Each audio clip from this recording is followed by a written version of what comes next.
Voici les premières images du futur bâtiment de l'usine de traitement des eaux usées du Siap à Achères. Une reconstruction suite à l'incendie du 3 juillet 2019. Une nouvelle organisation autour de 2 bâtiments avec un site réservé au stockage de chlorure ferrique. À l'intérieur du bâtiment de la clarification, ce qui a surtout brûlé, c'est le stockage de chlorure ferrique. Donc ce stockage-là, on va le reconstruire à côté. Et du coup, avec des mesures en termes de sécurité incendie qui sont beaucoup plus draconiennes que celles dont on disposait dans l'ancien bâtiment. Depuis un an, le bâtiment touché par l'incendie a été nettoyé. Les travaux de reconstruction devraient être lancés en 2021 pour une livraison en 2022.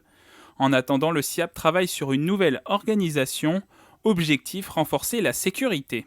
Aujourd'hui, on est encore dans une culture où c'est la production, donc le traitement des eaux, qui est la priorité, et la sécurité n'est pas encore une priorité suffisamment importante pour l'ensemble de nos agents et notamment pour nos encadrants. Donc c'est ce travail-là qu'on va mener dans les 2-3 ans qui viennent. Les résultats d'un audit et d'une expertise sur l'origine de cet incendie ont été présentés lors d'une réunion d'information auprès des parties prenantes à la sous-préfecture de Saint-Germain-en-Laye. La cause la plus probable du départ de feu serait un défaut d'isolement de câbles électriques.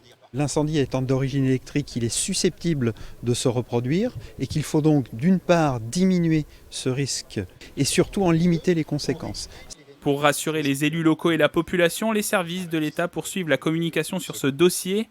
Des exercices de sécurité devraient être organisés en novembre au niveau des opérations de commandement, puis avec les maires et la population en avril 2021.